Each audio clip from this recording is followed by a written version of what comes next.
Chapter 9. I don't want you being assaulted by some man-ape who thinks he's a god.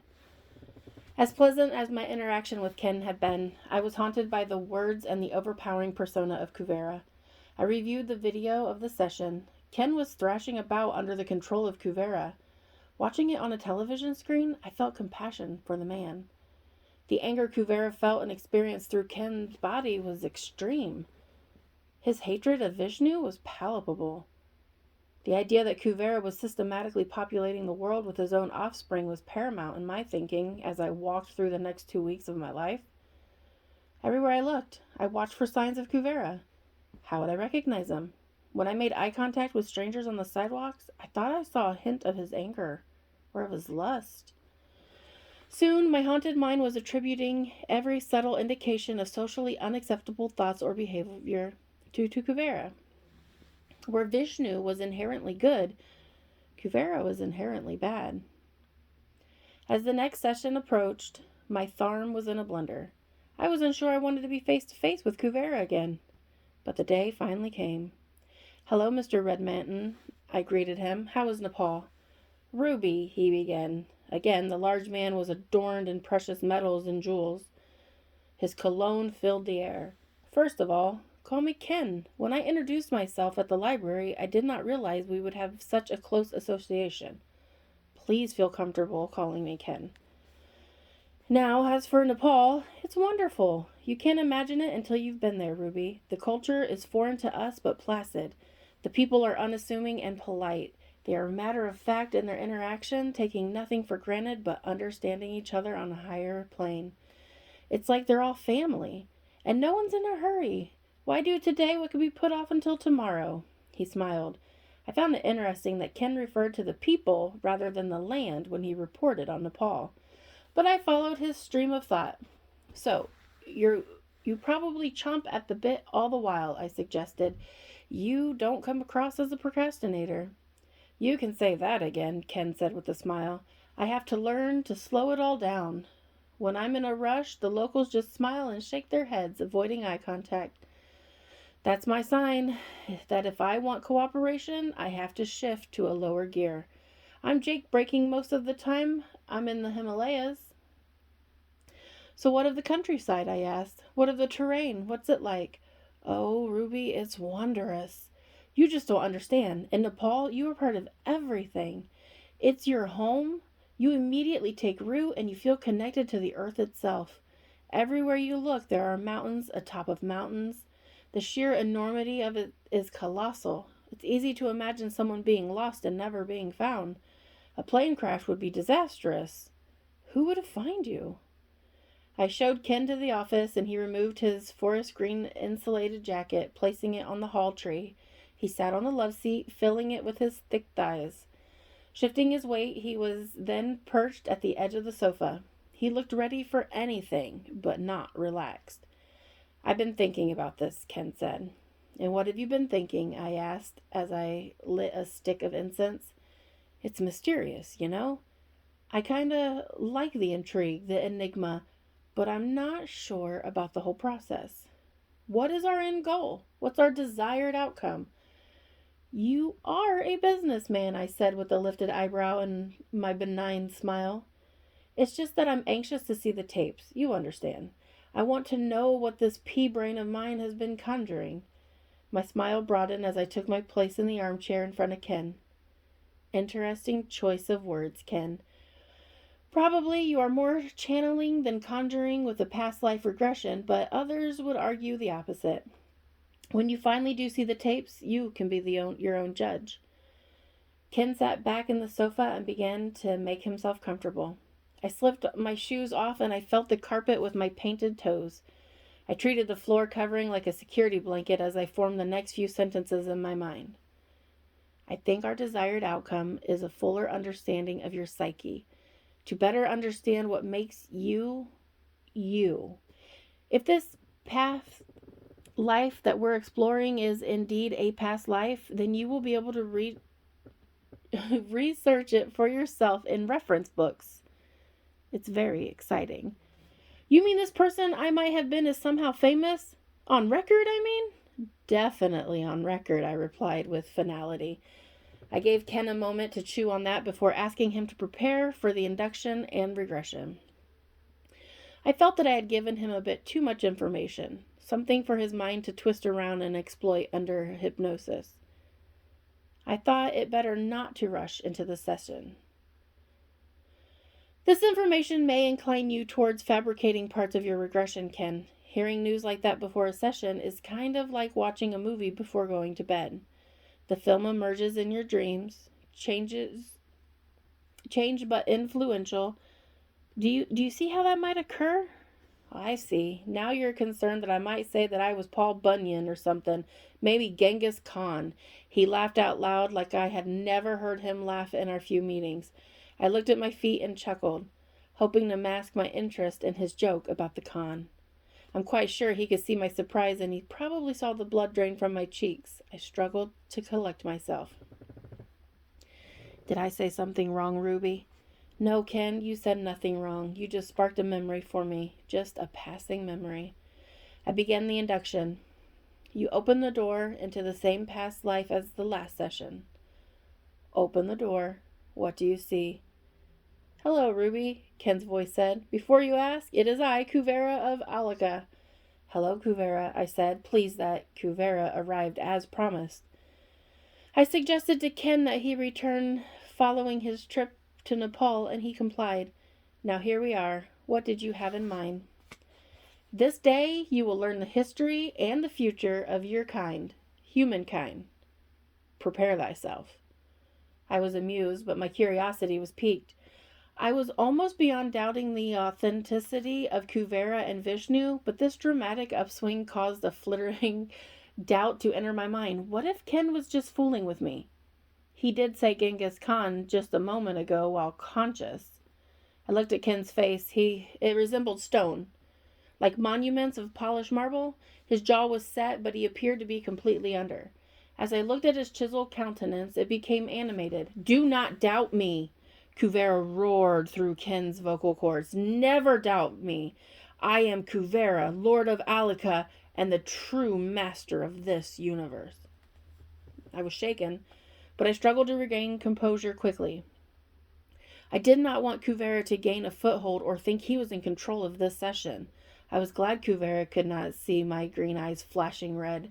I scratched at my scalp lightly before recognizing it as a defense mechanism, because I was nervous. To me, you are a past life. That's what you are, Kuvera, a thing of the past. Our conversation is a remnant of the past. I am eternal, Kuvera boomed.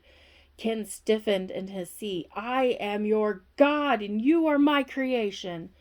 No, Kuvera, I am not your creation. Although Vishnu said your people created my people, I am not your creation. I am not the creation of Kuvera. How dare you mention his name? How dare you speak the name of Vishnu to me?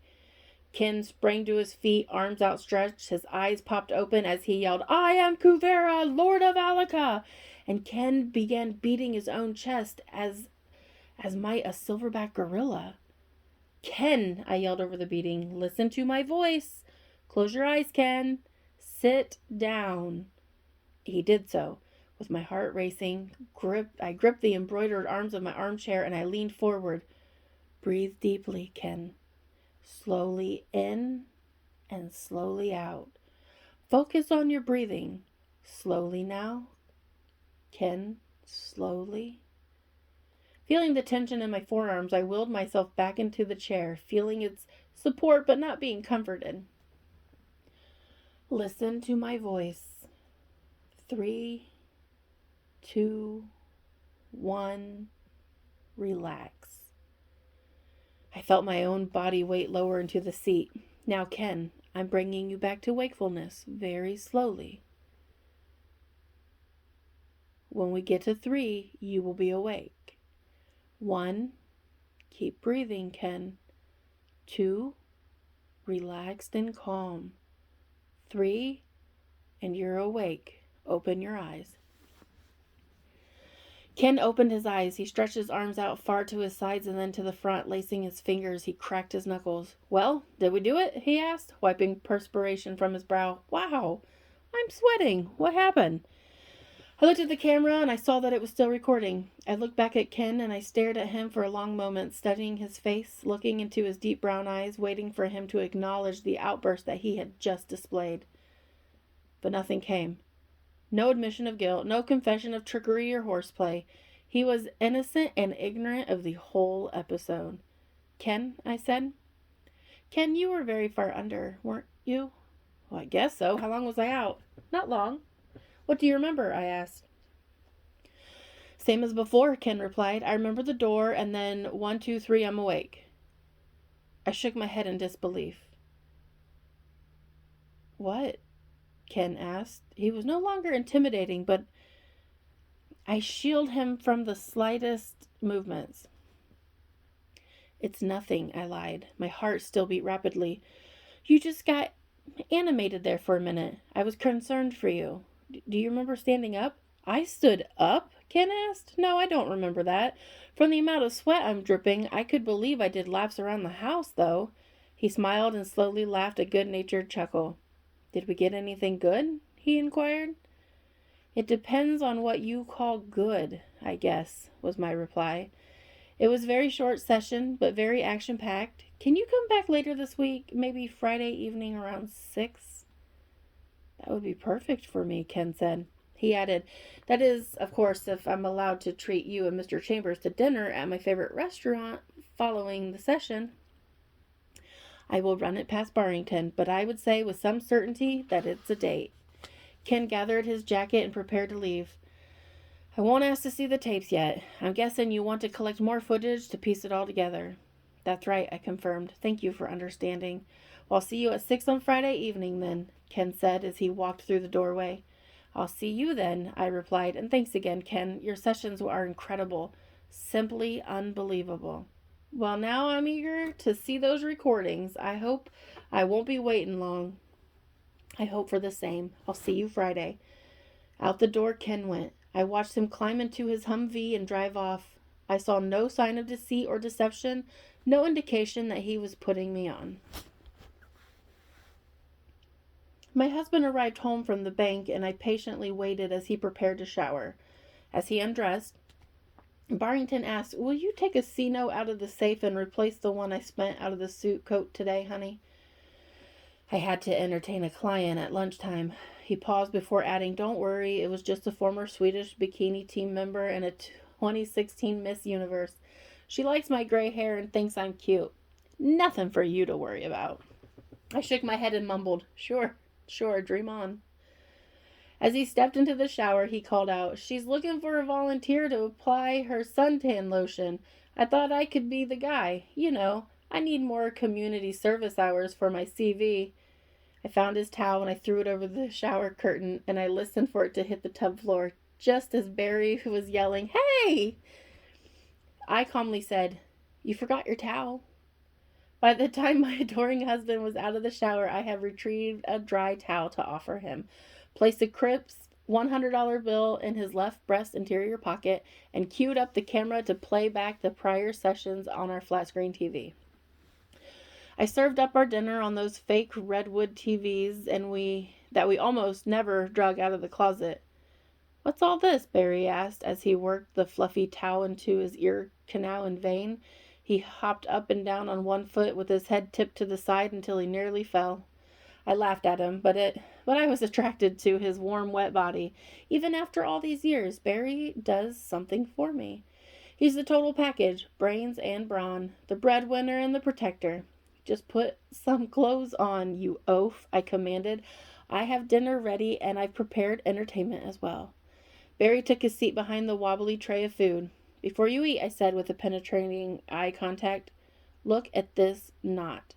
Oh yeah, Barry said. I was going to ask you about that. I've seen it around the house. It's pretty awesome, really. How was it made?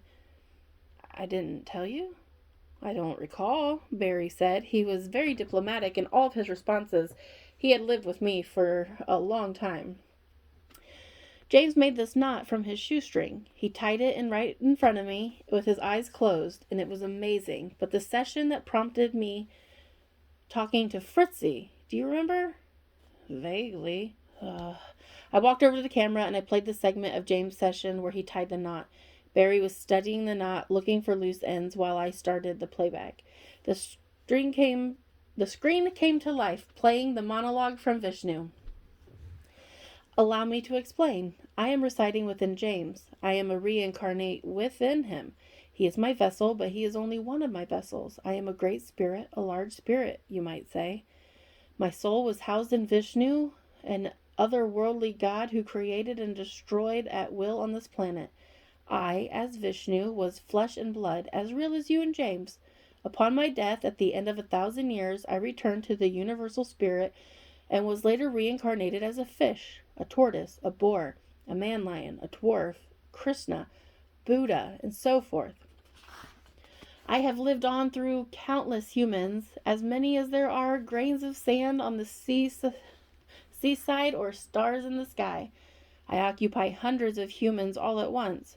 James is one aspect of Vishnu in today's world, but even I, Vishnu, am not Vishnu, but a much older soul whose origin is unknown even to the greatest men and women your people call gods. Before we conclude our session, Ruby, let us promise to continue our dialogue at another visit. I have much to report to you. Yes. I will provide you with proof. I know you humans like tangible evidence. On the video, James leaned forward and methodically removed the lace from one shoe, eyes closed throughout the entire operation. Barry and I watched intently as James handed me the ball of shoelace and I examined it. Barry was dumbfounded. After I rose to cue up the next segment, he spoke. That's really incredible, Ruby. Have you ever seen anything like that before? Never, I said, finding the next film clip for Barry to see. Here's the astonishing part. This is Ken, the man I told you about, the businessman who went to Nepal. Before it starts, let me explain that Vishnu and Kuvara were enemies. And then I rolled the footage. Do not doubt me, never doubt me. I am Kuvara, Lord of Alaka, and the true master of this universe. To me, you are a past life. That's what you are, Kuvara, a thing of a past. Our conversation is a remnant of the past. No, I am eternal. I am your God, and you are my creation. No, Kuvara, I am not your creation. Although Vishnu said your people created my people, I am not your creation. I am not the creation of Kuvara. How dare you mention his name to me? How dare you speak the name of Vishnu to me? On the TV screen, Ken sprang to his feet, arms outstretched. His eyes popped open and he yelled, I am Kuvara, Lord of Alaka. Barry watched in disbelief as Ken began beating his own chest. I jumped up and I turned the video player off. The screen was blue as I stood before my husband and our cold supper. I didn't mind letting it get cold. I had only prepared a can of soup and some grilled cheese. My heart was racing from the images on the screen, and I could see that Barry's pulse was up too. What in the hell was that? Barry exclaimed. Did he attack you? No, I said hurriedly. It wasn't like that. I've never been attacked during a session. Never. But there's always a first time, Barry said. His skin had turned red, and the hair over his entire body was standing on end. I had never thought about it before. I was concerned at one time about a sexual harassment suit, but I figured the videos were enough to protect against false claims. The thought of physical harm hadn't occurred to me. I don't think so, I said, as unsure now. How well do you know this guy, Ruby? Barry asked. Oh, he's harmless, Barry. You'll see. He's a professional. He's invited us out to dinner on Friday evening after his next session. Listen, Ruby. Listen carefully. This hypnosis thing is strange. The rules go out the window, don't you see? James tied an impossible knot from his shoestring, and he did it with his eyes closed. This new guy, Ken, or whatever, he stood up within a couple of feet of you and beat his chest like a goddamn gorilla. He could have hurt you by accident. Did he even remember doing that? Was he even remorseful? I leaned towards my husband for emphasis. My heart raced and my arms cut through the air as I spoke. Neither of them remember their sessions, Barry. That's what's so important about this. That's what's unique about these two men. They are channeling the spirits of ancient gods, and the gods know each other intimately. It's insane. That's exactly what it is, Ruby. Listen, I'm not particularly religious, and as far as I'm concerned, you can keep the spiritualism crap and leave me out of it. But this shit, well, you're right, it's insane. What if these guys are possessed? I mean, what if you're dealing with angels and demons or something? Poltergeist, for Christ's sake. Oh, Barrington, my knight in shining armor, I said. I love it when you get all protective. I moved his TV tray aside and I sat on my husband's lap, burrowing my red hair into his neck. He calmed down a bit as he held me. I just don't like it, Ruby. I don't want you being assaulted by some man-ape who thinks he's a god. I lightly kissed Barry's head to let him know that I appreciated his concern, but that I was not nearly as frightened for my welfare as he was. I'm in control of these sessions, my Papa Bear. I bring the subject out of his trance at will. Listen, love of my life, Barry was saying. He was coming out of his fight or flight syndrome. I want you to be safe. You say you have a session with Ken on Friday? I do, I said. I see him right after James, in fact. I scheduled James for 4 p.m. and Ken for 6. Ken wants us to go out to dinner in the city after his session. Fine, Barry said, but I will be sitting in on his session. My husband of so many years smiled at me and added, just in case I need to tackle the guy. My eyes welled up a bit and I felt loved. I hugged Barry around the neck. My adoring husband had no idea what he was signing up for. Oh, the places we were about to go.